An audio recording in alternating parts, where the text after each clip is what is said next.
very much big match. Two top teams in South African football coming up against each other, and a place in the semi-final is up for grabs. Yeah, thanks, Fatu, and once again, greetings to the members of the media, ladies and gentlemen. Yeah, with all due respect to all the remaining sides and to all the teams that participated in the competition, I think rightfully so and correctly, as you've mentioned, the final before the final, and two very, very good sides. Orlando Pirates are a strong opponent, extremely strong opponent, with very, very good players, and players that offer good weapons. As I always put, when you profile opponents, you do some form of individual profiling, and of course, you see that the characteristics of the side is a team that has very good speed, very good mobility, particularly in the attack, and a lot of tactical flexibility in the mobility of how they operate.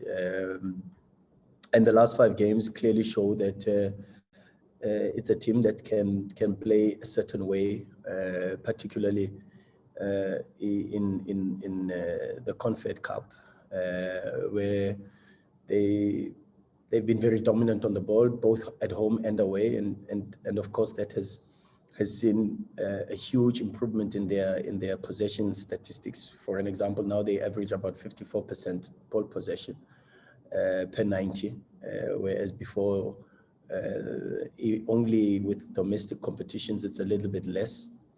But the profile of the team is still the same. It's a team that's extremely dynamic, a team that not necessarily has a lot of possibilities to build from the back, but has a lot of complications on the left-hand side. But yeah, good, strong opponent once again, as I say, and a strong opponent that's got very, very good players and has very strong tactical communication, in the sense that there's a lot of players that have been together for 2-3 seasons, and the cohesion within the setup is very, very good. Okay, I'll now take questions from the floor. First one, I'll go to Karabo. Thank you very much, Fatu. Good day or good afternoon, Coach. I hope you are, and congratulations on the victory yesterday out in Eastern Cape. Now, Coach, I just wanted to a bit of a zoom in a certain player, Mudiba, who yesterday had a fantastic game. I think probably the first, in a Mamelodi Sundowns shirt. I just wanted to find out, Coach, how is he in terms of, since being out at Sundowns, in terms of, comprehension of tactics, also his understanding with his fellow teammates. What type of a person is he, and has it been difficult for him, to adjust to Sundowns, because the demands at that club are absolutely massive? So what type of a player is he, comprehension of information, tactics, and so forth, and his, socialism with the players? Thank you. Yeah, good question. Thanks, Karabo. Yeah, Obs is a very good person. He's got very good human qualities, and it's important when you're at Sundowns to possess good human qualities. We all know about his ability. We know how good he is on the ball. His relationship with the ball is very good. He's got a very good left foot, and even in open play, one-on-one situations, both defensive and offensive, is extremely strong.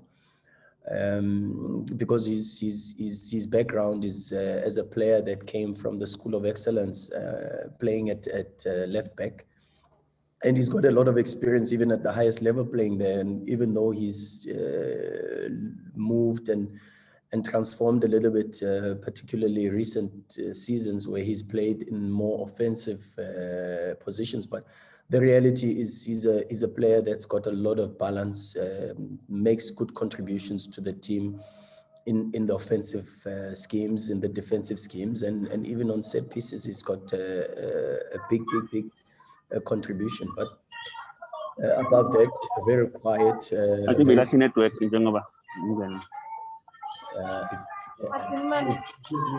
it's Temba. How? Who's the coach? Temba Chabalala, can you please? Thank you, sir. I've muted him, coach. Apologies, I've muted him. Yeah, so yeah, very good. As very good characteristics in terms of his personality, and apart from the technical profile, from that perspective, he's a very smart kid, very humble kid, and very selfless. Makes good contributions to the group in the change room. Let's move on to Mazola. Hi, Coach. If I can just squeeze in two questions there. One, just being an update on Serino. Obviously, the club just issued a statement with the players that are injured. So maybe not just necessarily just Serino, but even the ones that have been unavailable, that were unavailable for yesterday's game. And then secondly, I think not since January was your fixture schedule this crazy. I mean, I think if I look at up until the end of April, if you do beat Pirates, then obviously you play again on Sunday, then there's Amazulu, then there's Kaizer Chiefs after that. So I think it's 4 games in a short space of time. Yeah. The insinuation is that you should be able to handle it because of the quality of your squad and the numbers in the squad. Just your thoughts on that. Yeah, top question, Mazola. Let me start with the injury update. Look, we've just arrived. We've got what we call a regen session and a top-up session for some of the other players. So we will see after the session. The doctors will examine the players and give us a report. So I think at this moment in time, everything is still within the medical department, and let's see how they cope with the regen top-up session today. And unfortunately, I can't be able to give a precise and accurate update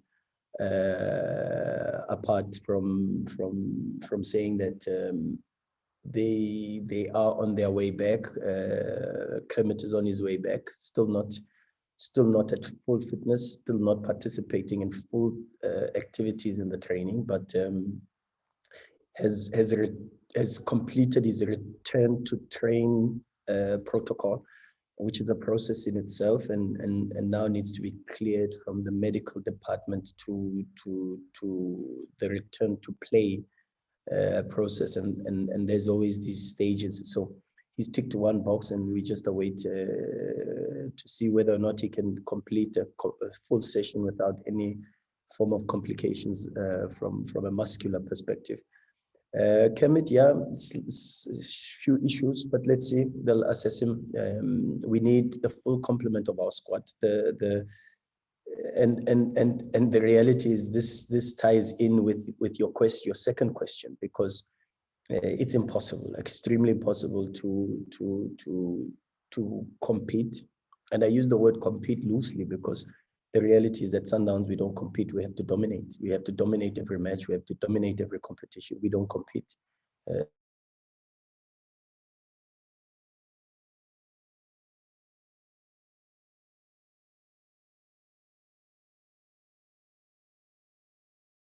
For an example, if you compare Pirates and Sundowns' program, in 30 days, Pirates have played the last 5 matches with only one away match in the last 4 matches. And I mean, for an example, in April, we've played 4 matches and they've only played 2. So you can already see that even when we go into the next match, this will be match number 3 for us, and this will be match number 2 for Pirates in 7 days. So from a physiological perspective, of course, there's a huge demand within our program, and it's one team that has a huge physiological advantage against another team that's got a huge physiological strain in terms of the overload, and that is in relation to the program that we have. So it's not always easy to be at Sundowns, but the reality is, as we always put it, heavy is the head that carries the crown, and the privilege of being at Sundowns, winning things, competing, comes with the burden of not spending a lot of time with your families, being on the road, and we certainly can't go into this program without doing a lot of rotation and a full complement of our squad. Okay, let's go to Cape Town. Rob. Coach Rob Delport in Cape Town. Hope you're well. Hi, Rob. Coach, very well, thanks. How are you? Good. Coach, just to ride a bit on that question. Yesterday, Coach Mankoba said it was unfortunate to not give Villa and Lumpur some game time yesterday, considering the pressure they're putting on the starters. Is it good to have fringe players doing that at the moment, where it gives you a bit of a headache on who to select? Yeah, well, it's with the profile of the players that we have. I mean, a lot of teams speak about depth. We speak about qualitative depth. We don't just have numbers. We have very good options in our squad, and we need that at the moment. We need the full complement of the players, and we are fortunate enough that, particularly with the CAF games, we used that opportunity to try to fast track the physical condition of some of the players, and hence we tried to prepare a lot of these players like Aubrey Mudiba, Vilagazi, Ricardo Goss, because we are just in that space. Brian Onyango, Ricardo Nascimento. These are the players that we've tried to use and give opportunities to, particularly because of the matches that we had in the Champions League in the group stages, that allowed us this opportunity to give them match minutes, competitive match minutes under extreme pressure, to fast track the condition. But it's not always cut and paste, you know. It's a possibility. It's a very good opportunity, but the outcome is always also very, very important. And we've seen how well some of the players have responded, not just Villa, but Hlompho Kekana, the skipper, has used that opportunity also to put himself into contention, and we need everybody. We cannot go through this program. I mean, Mazola earlier alluded to us having a very difficult schedule for the next 11 days. In 11 days, we will have, in the next 11 days, we've got 4 matches in 11 days. We just come back from a situation where in 7 days we've had 4 matches, 3 matches in the last 7. And even with that, you've covered almost the entire country, where you've been to the extreme north with TTM in Polokwane, and now you just come back from the south in East London. So apart from the tax that comes from the applying yourself physically from a conditioning perspective on the pitch, and that's got also psychological implications, because all our games are cup finals and games of consequence. There's also this psychological fatigue that can easily creep in. And then the traveling, of course, also plays a huge role. So we need everybody. It's going to be a very difficult month for us.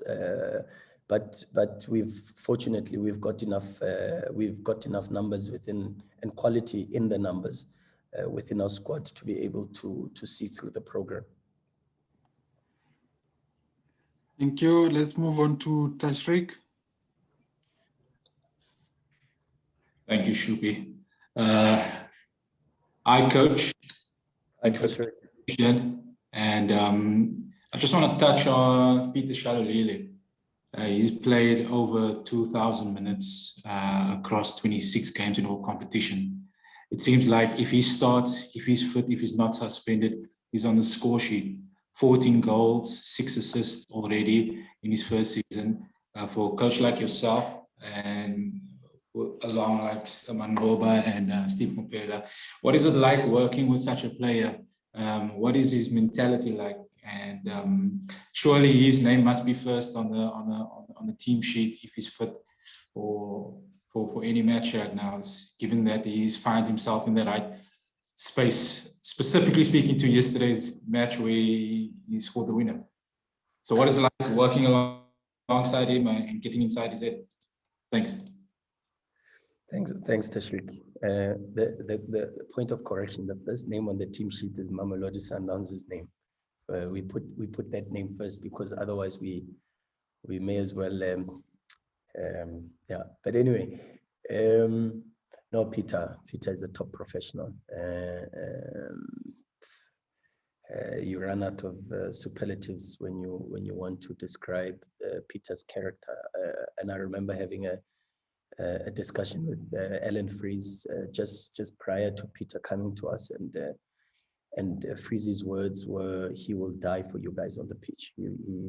He's not just a player that gives his all and sweats on the pitch, but he's a player that is prepared to sweat blood.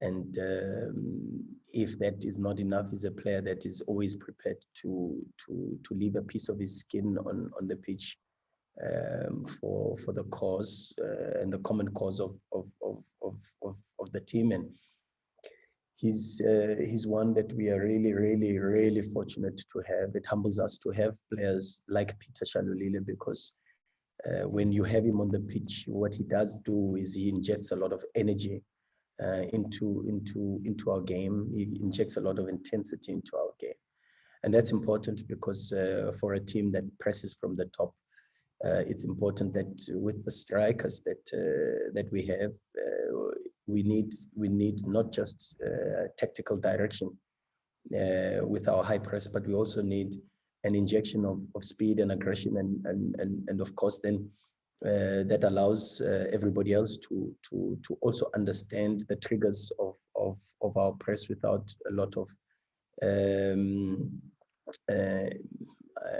communication or the word I want to use is synchronization. We are in sync when we have Peter, because he initiates the press, but he initiates the press without a lot of talking. He triggers it by directing it tactically, of course, because there are certain pressing targets that we always have in every opponent. But at the same time, he also injects the intensity and the aggression into our press, and very important.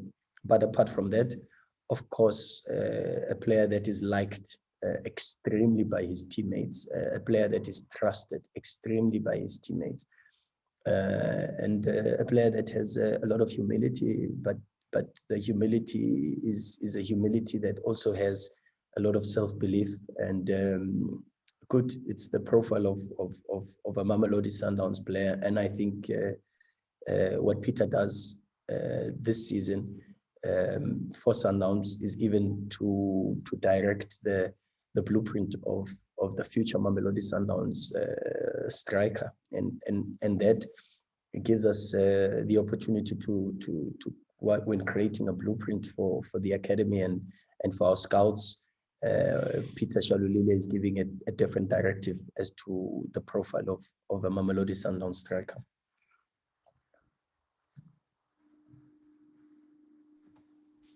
Okay, I'm taking the last round of questions now. I don't think there are any new hands, so I'll go back to Karabo.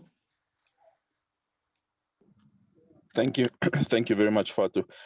Coach, we spoke to Orlando Pirates coach earlier on, Joseph Zimbabwe, who said Sundowns is well, you are the favorites for this encounter. Well, possibly might be mind games, possibly. Now, Coach, I just wanted to find out, because most of your games, if not all of them, you go into that game being favorites. Now it has gone beyond the borders of South Africa. So now the question is, how do you guys help the players mentally for them to understand that they are now hotshot favorites in almost all the matches? Is it a case of, speaking to psychologists at the club? Do you guys sit them down and make them understand the pressure of playing for Sundowns? Because it can be damning that each and every single game they play on, they have got to win it. So how do you guys help the players to, to understand the pressure and go out there without so much pressure, but to try and win each and every game? Thank you. Yeah, I'd like not to respond to Joseph Zimbawa's comments because at least I am misinterpreted. But the facts are on the pitch. The facts are if you look at the two teams at this moment in time, it's clear which one goes into Thursday's match fresher than the other.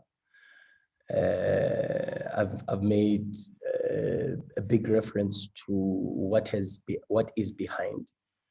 If you look at our last games, we've played the last 5 games only in the space of April. They've played 5 games in 30 days. We've played in 20 days.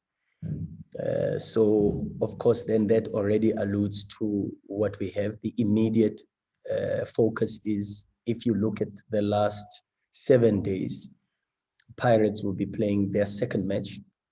We'll be playing our third match. So if there is any form of advantage, I would think that Pirates have a huge advantage, huge advantage, even in relation to the previous fixture. Pirates played on Sunday. They have immediately yesterday they had what we call an invisible session, which is recoup, regen, massages, and everything else to freshen the squad up and the players up. And while they were recovering, we were playing. And 48 hours after they had recovered, which is today, which is match day -2, we are traveling and we've just landed. So it is for you as the journalists to see who goes into the fixture on Thursday with the advantage, and when you do have advantages, then it's very difficult to be the underdog when you've got an advantage going into the tie. It could be physical, it could be from a tactical perspective, but it is what it is, and it has a huge influence on the performances of both teams. But we are not complaining. We understand that pressure is a privilege. We understand that we are at Mamelodi Sundowns, and as I said, at Mamelodi Sundowns, we don't compete, we have to dominate. And when the players came to the club and were offered contracts by the club, they knew the responsibility that came. They knew the schedule, and it's not always easy.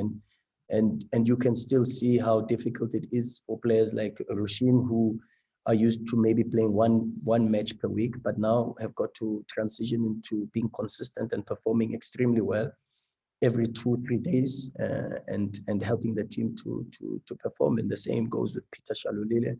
So we give time to these players to transform and to settle a little bit.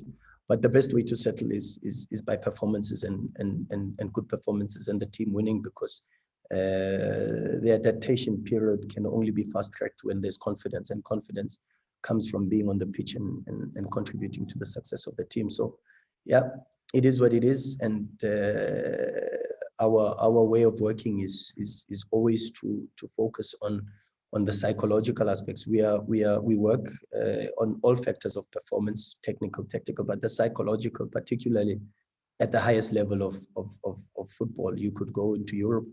The biggest advantage that top players have that separates them from the rest is their psychological makeup, their desire, their commitment, because those are the things that allow them to be more consistent and to perform at the best and assist the team to achieve its objectives. And that responsibility is a responsibility that's given to only a few.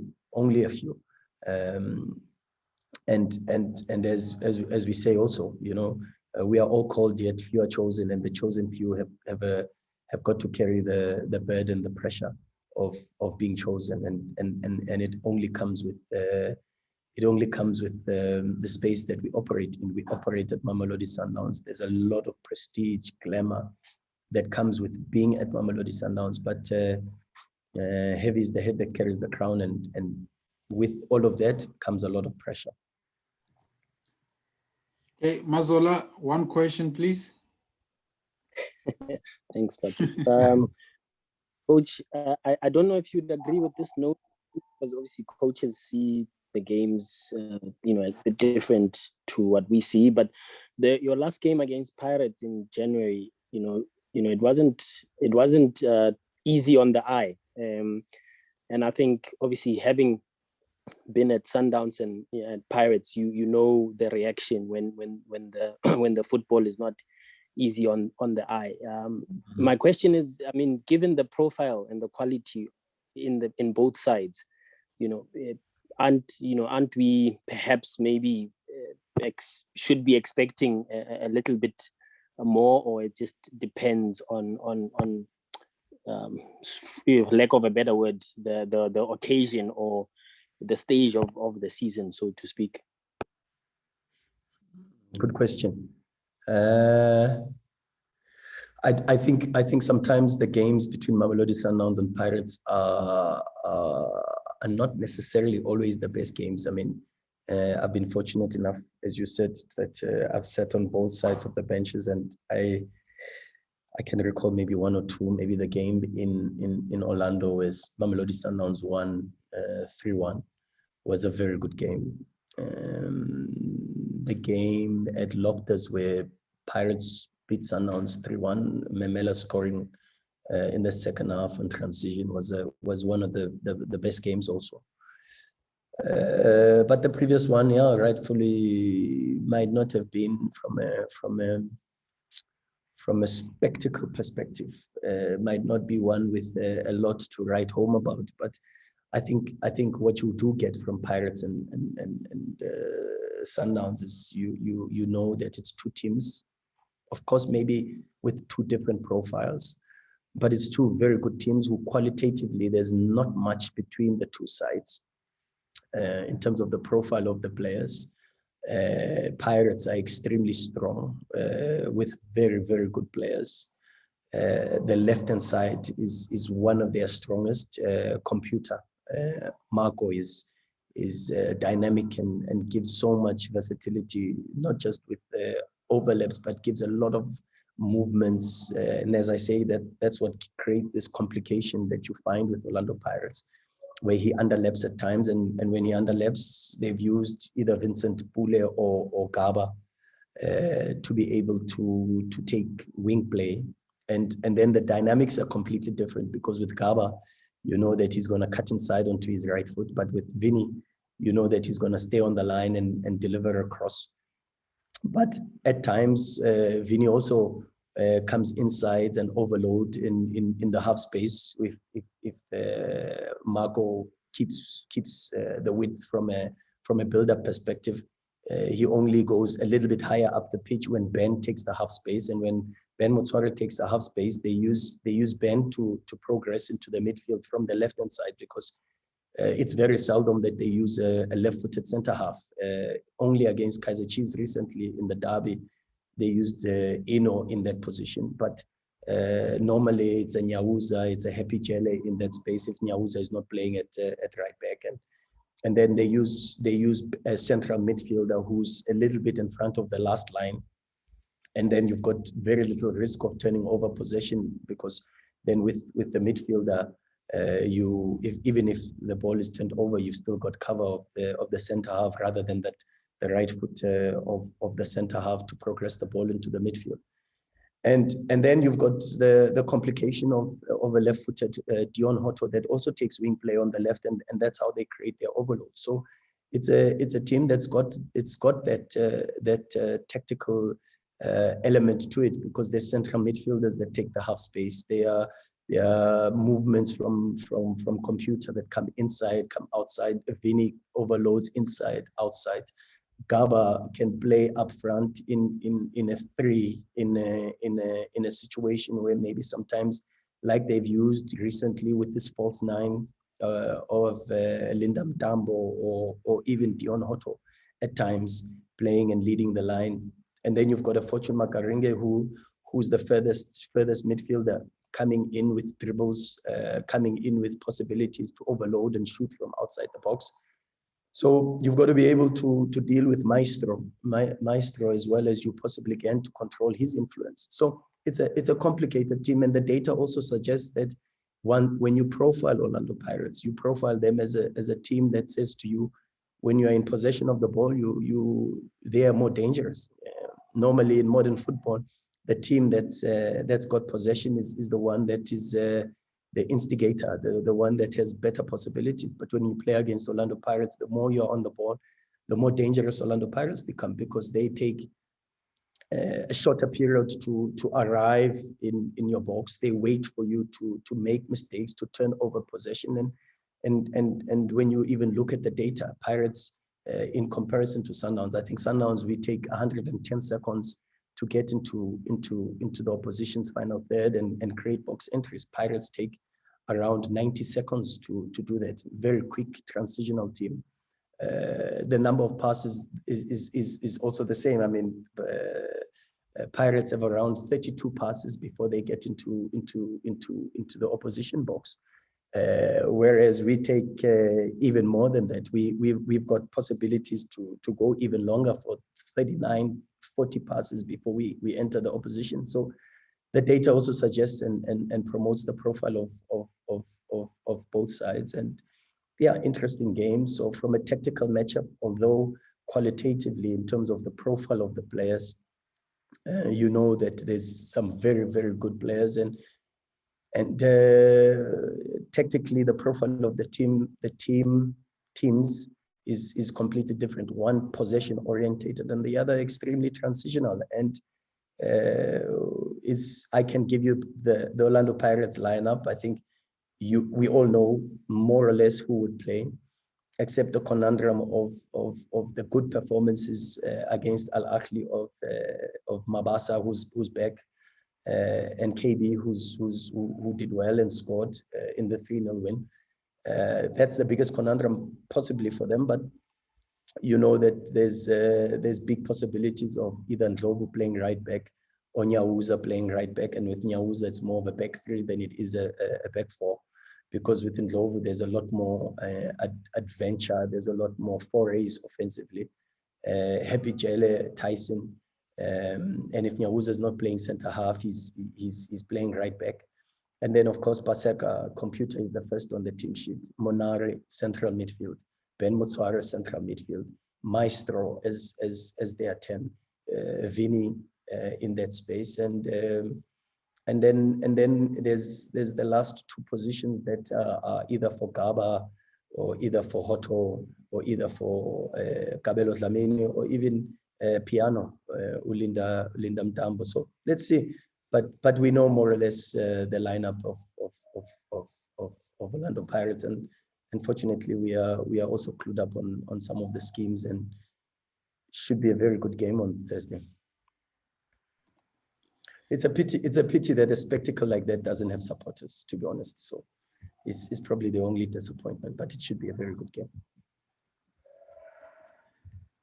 Thank you, Coach. Okay, let me move on to Zakele in KZN. Hi, Coach. Hi, Zakele. Yeah, Coach. I mean, yesterday, Dennis Onyango announced his retirement from international football. As a team, how to take that now? He's going to be fully focused on team activities. Fortunately, I've been privy to the news prior to Dennis speaking about them, because I think the type of person that Dennis is, he's one that engages and does that with a lot of respect and appreciation for the opinions of the people close to his circle. Dennis knows what I think about the retirement, but I think the club will probably issue out a statement, and maybe only after the club has issued out a statement can we be in a position to comment and respond. An icon, huge influence in his country, not just from a football perspective, but also politically. And it's a pity that circumstances have forced him to in what I consider early retirement. But Dennis knows my opinion, and if he decides to share it, then it's for him to share it. But I've given him my opinion, and I'd like it to stay between myself and Dennis. Thank you. I think Rob had a question, but I think it's sorted. He's lowered his hand. So yeah, we're gonna end it there. Thank you very much, Coach, and all the best for Thursday. Thank you so much, Fatu, and thank you so much to all the members of the media. I see hands, but I can't facilitate the conference. Thank you. We're gonna end it there. Thank you so much. Thank you so much. Thanks, Pinocchio. Cheers. Thank you.